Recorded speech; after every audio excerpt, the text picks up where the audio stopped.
All praises to the horizon. Peace, wealth, and wisdom. It's the wise one here, Mr. Solace Knowledge. And today I want to do this video for you guys explaining what God is, life, and death all together.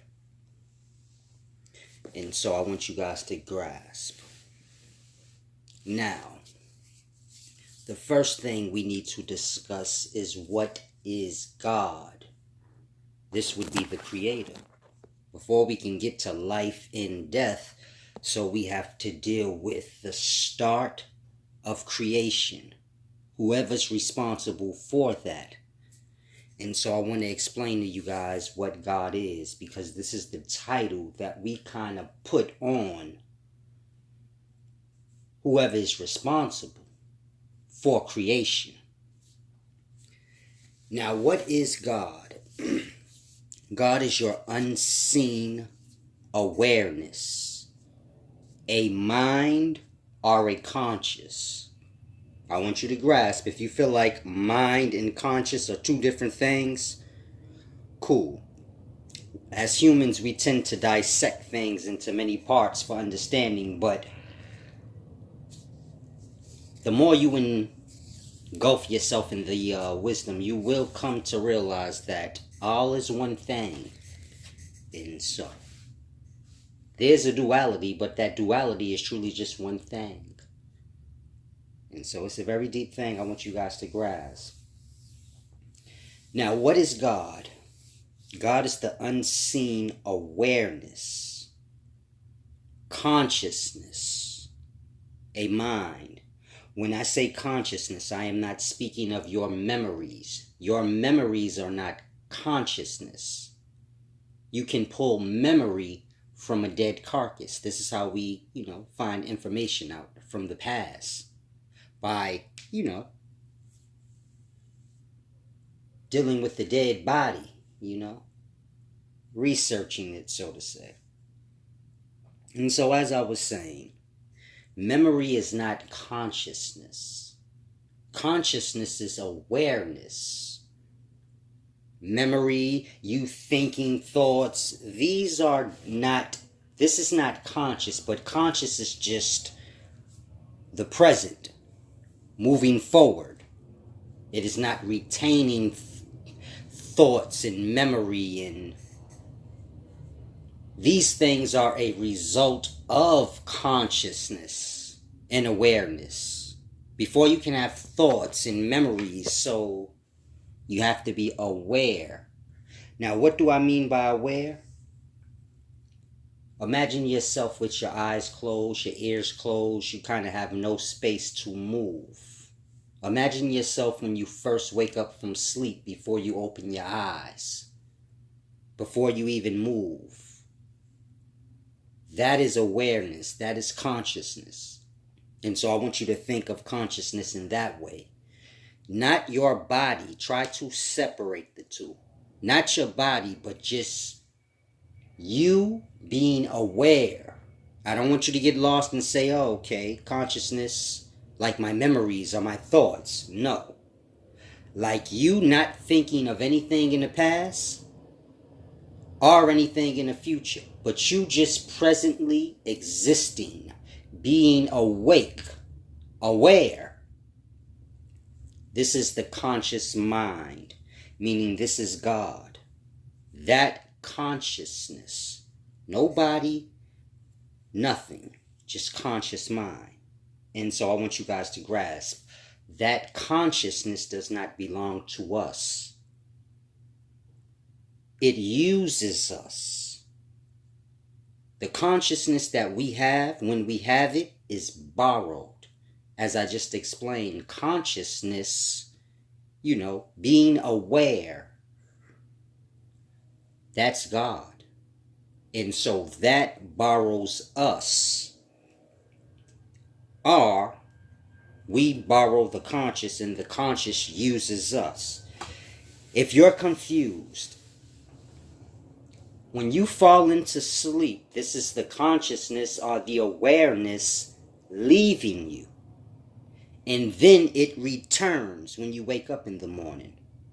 Now you have no control over that conscious. You don't control when it comes or goes. If a man runs up on you and he socks you and you black out, the conscious left you. You have no control over it. And so I say that so you can grasp. You are not the conscious or the mind, but you are just a vessel being used by the consciousness or the mind, which is God. And so we all have consciousness. But like I said, it leaves us every day. Meaning you don't own the consciousness. When you fall into sleep, unconscious sleep, if you are consciousness, then where did it go? You should always be aware and conscious even when sleep. If you are consciousness yourself. And so I use those examples for you to grasp. We are not conscious beings, but we are beings that are being used by the all mind. That all mind or consciousness being God.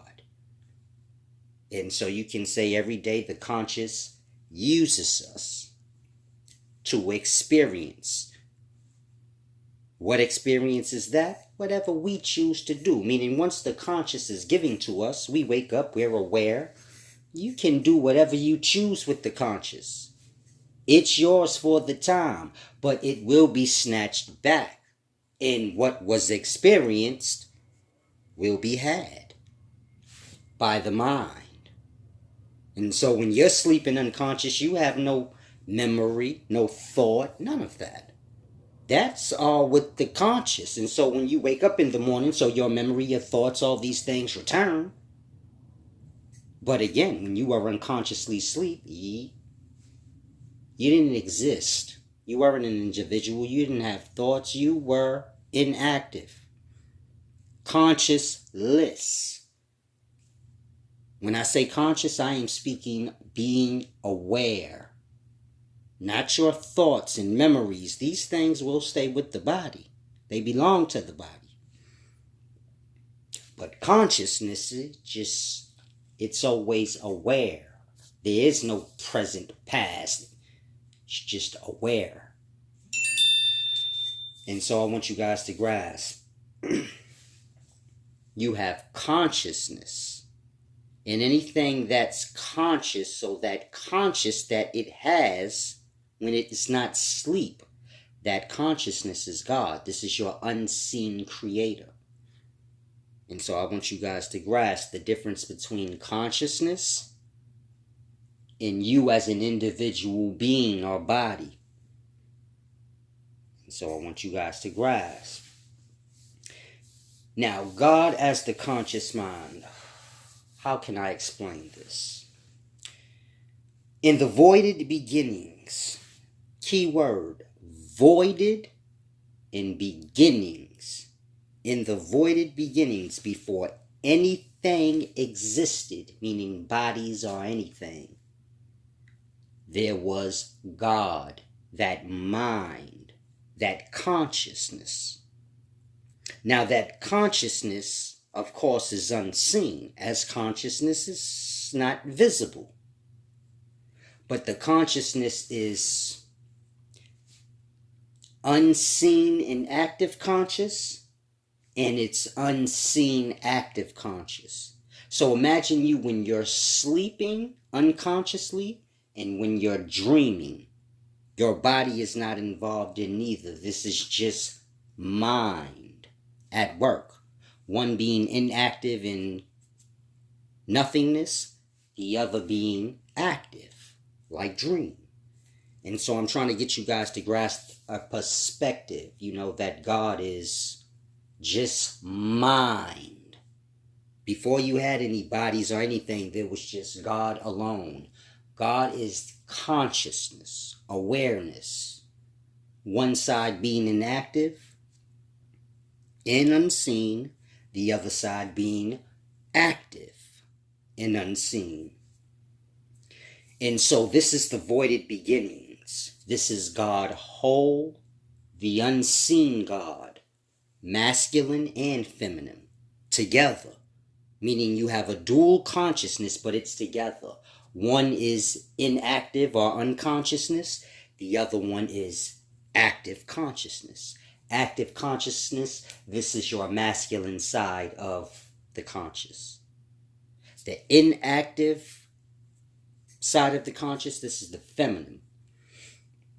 But so this is just consciousness. It's not bound to a vessel or anything. It's just space, so to say. Airs. Consciousness, awareness. And so this is God in the beginnings, just mind, our consciousness, which is awareness. And the dual side of that consciousness, which is inactive and active. Now, the unseen active mind, that side of this conscious, this is the masculine side, as I said, and it will manifest into reproducing substance. This being semen in the Far East, this is your jiva. And in the Catholic Church, this would be your chrism. Now, when I say that unseen mind will manifest into reproducing substance, I want you guys to grasp your thoughts manifest substance. This is how you get the many different states of waters within your body. This is why your brain is gooey and liquidy. We get lost on the cranium. That's not your brain, that's the bone around it. But the brain is all gooey and mushy. This is a matter of thought manifesting into many different states of substance. When I say many different states, I'm speaking fresh water, cerebrospinal fluid. I'm speaking salty waters, like when you cry. I'm speaking dark, murky waters like your blood. I'm speaking muddy, thick waters like mucus. You understand?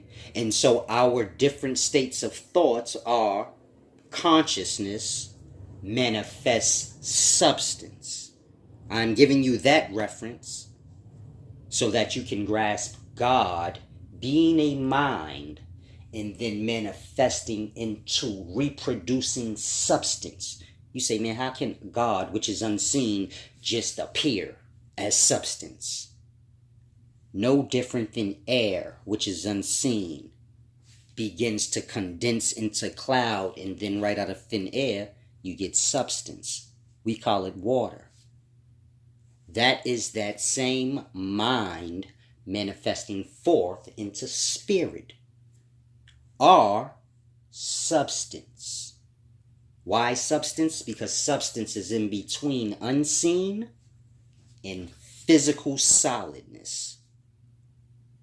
And so, kind of grasp. This is your unseen mind, which is that masculine side of that all consciousness or God. And it manifests into reproducing substance. Right out of thin air, no different than waters. And so just imagine avoided beginnings. Just a consciousness, which is like air, basically space. And just imagine within that space you get substance starting to manifest out. No different than when a man is thinking lustly thoughts, so he's producing substance from his mind. We call it semen. Now, whether he ejaculates it out or holds it and retains himself, he's still reproducing that thick substance within himself. And so that side of the conscious, which is God, before you have bodies or anything, manifests forth. Now, on the unseen, inactive side of the conscious, this is the feminine side. It manifests into reproducing substance as well. As I said, thought produce substance. And so that inactive mind manifests into inactive substance. But it's reproducing as well. And so I'm speaking of blood, egg cells within blood, menstrual blood. This is the substance that the inactive mind manifests into. And so now you have this whole God mind, or conscious in the beginnings. Voided beginnings, meaning there is nothing to experience, there is nothing. But you have these two sides of the mind, the feminine, the masculine. One being inactive and unseen, as all conscious is. The other being active and unseen. And so consciousness or thought will manifest into substance. On one side you have your masculine substance manifesting forth. This is your active mind, your active side of the conscious, manifesting forth into physical substance or spirit. This is your semen or your jiva. Now within that substance, of course, you have your sperm cell, or your entities that are within that substance. Now on the other side, you have your unseen inactive side of the conscious manifesting forth physically as well as menstrual cycle blood.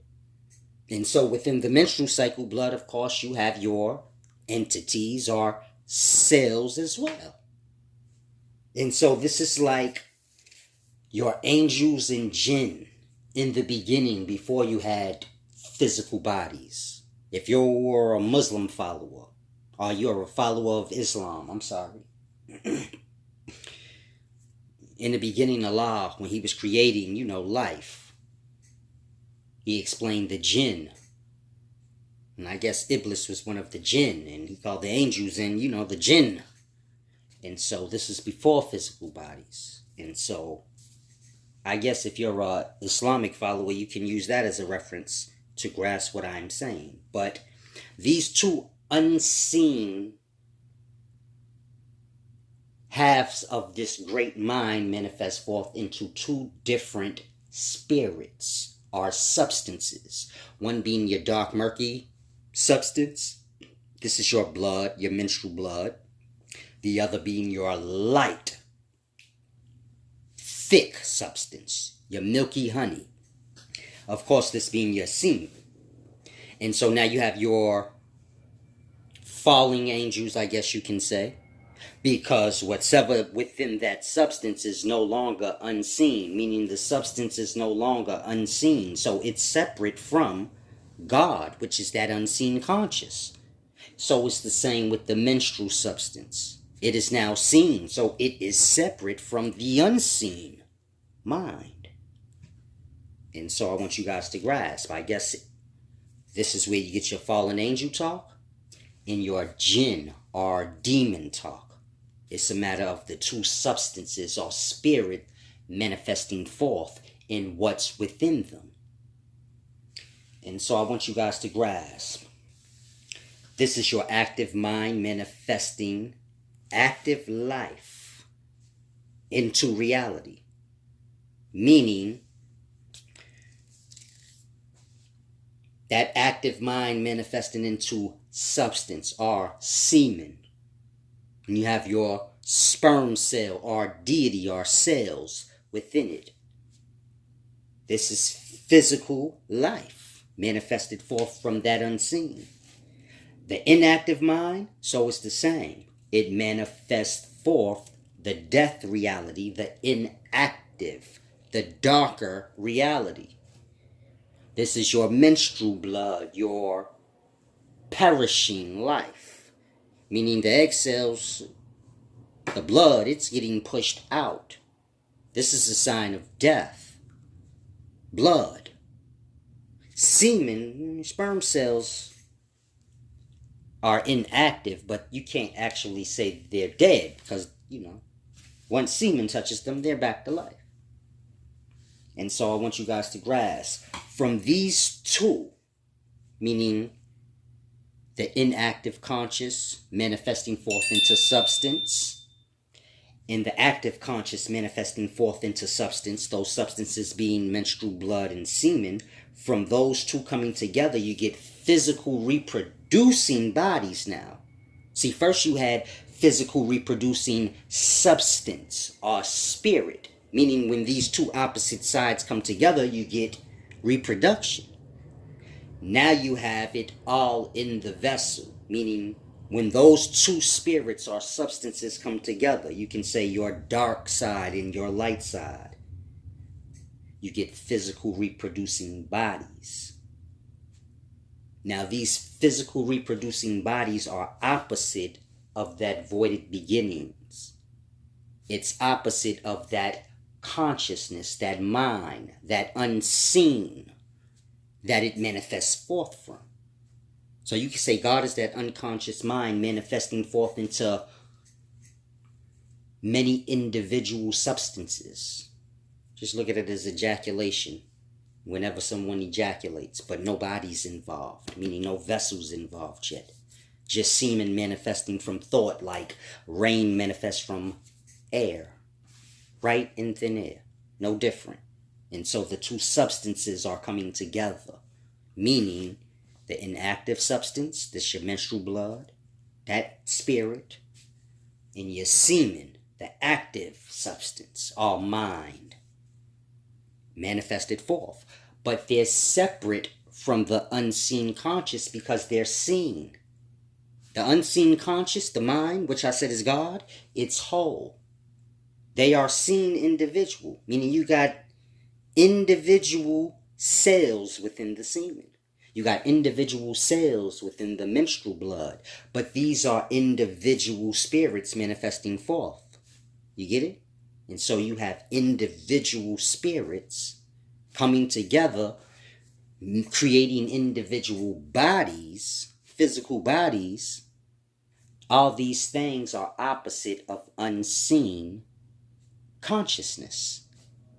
And so I want you guys to grasp, you have God on one side, which is conscious, unseen mind that creates substance or spirits. On the other side, you have spirits and bodies. This is your opposite of God. So you can say God no longer is whole, but he's many individual.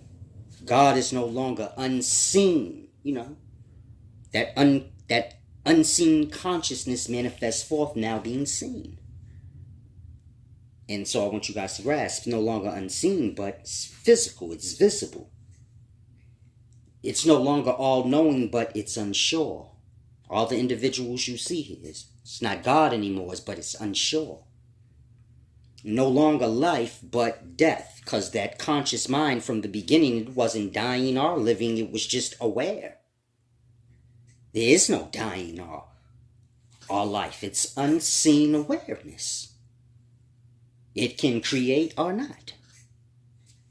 No different than you. And so it's a deep thing I want you guys to grasp. That unseen consciousness, this is your God, all physically manifested forth from that unseen conscious, as I just explained the process of it, would be your opposite.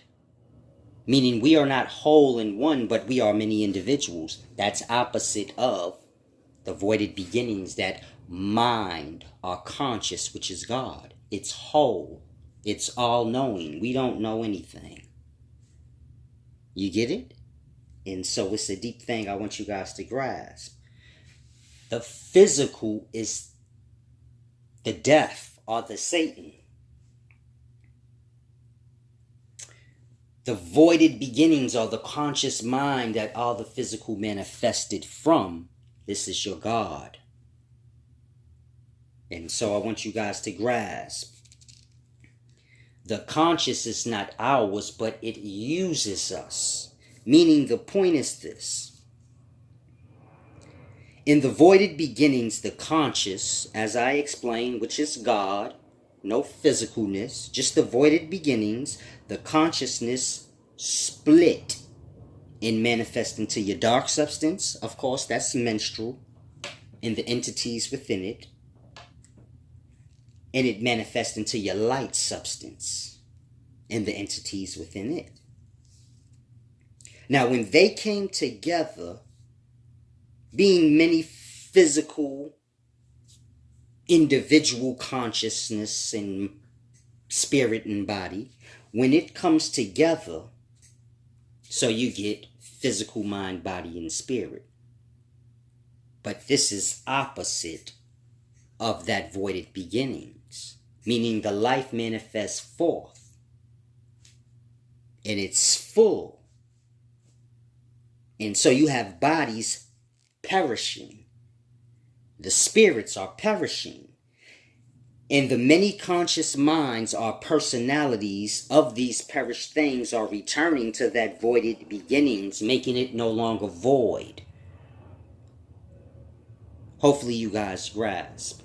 In a nutshell, what I'm saying, in the beginnings, it was voided. It was just God, an individual mind, an individual consciousness and an awareness.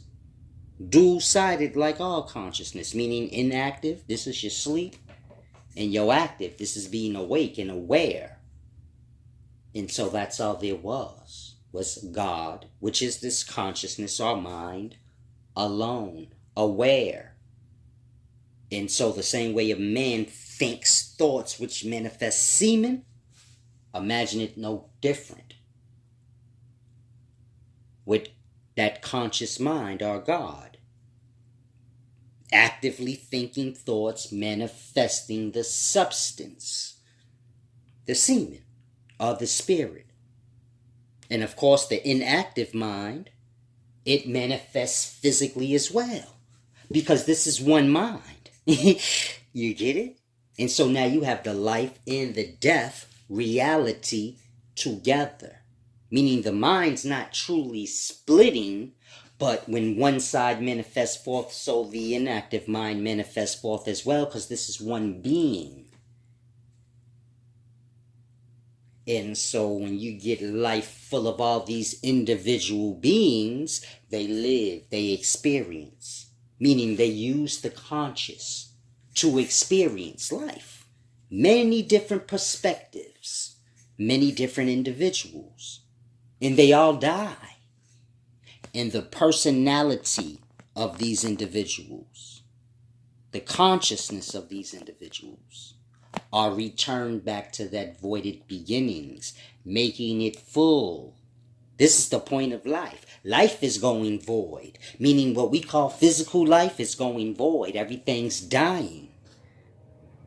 But the voided beginnings is no longer void. It is getting full with these different personalities and conscious. Meaning God is just the awareness, the conscious. And so it uses us. Meaning when you have your consciousness and you wake up in the morning, you are using or borrowing God, which is mind, awareness. Like I said, I'm not speaking memories or thoughts, but awareness, present awareness. This is God. And so you're free to do whatever you want with that awareness or conscious. And so you do. You say, no, this is my consciousness. I own this. So you move about the day doing as you want. And then you fall to sleep. The consciousness is snatched back from you. You have no control over that. And so, like I said, the conscious is living in real. The bodies are not. The conscious is using the bodies, meaning God is using the bodies to experience different perspectives. I don't want you to get lost and think, so I'm being controlled by God. No, God is just awareness, consciousness, like when you wake up from unconsciousness. And so you do whatever you want with that conscious or awareness. The vessel will eventually die. Of course, every night the vessel will go to sleep, or the consciousness will be snatched from it. And so you can say when you're asleep, unconscious, God left you. He took the conscious back from you to receive what was experienced throughout the day. And then the conscious is giving back. You wake up, you say, oh, it's morning. And now you remember everything. You know who you are. You have awareness and consciousness to do as you want for that day. And at the end of the day, it will be snatched back from you. And there's nothing you can do. You can try to fight it. You can try to stay awake. You going to sleep. Or the consciousness is going to get snatched back from you. Why? This is God taking the conscious back to see what was experienced. And then it's given back. And then the man eventually dies.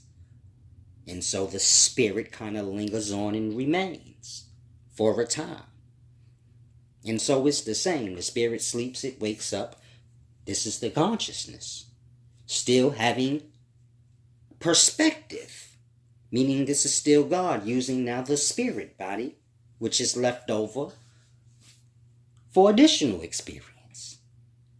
And then the spirit body eventually dies, and so the conscious is brought back to the whole mind, that voided beginnings. But now you have different personalities and minds in that unseen realm, so to say. Meaning you no longer have one unseen conscious, but you have many. God has company now. It's a very deep thing. Hopefully you guys grasp. It's the wise one here, Mr. Solace who said, peace, wealth, and wisdom.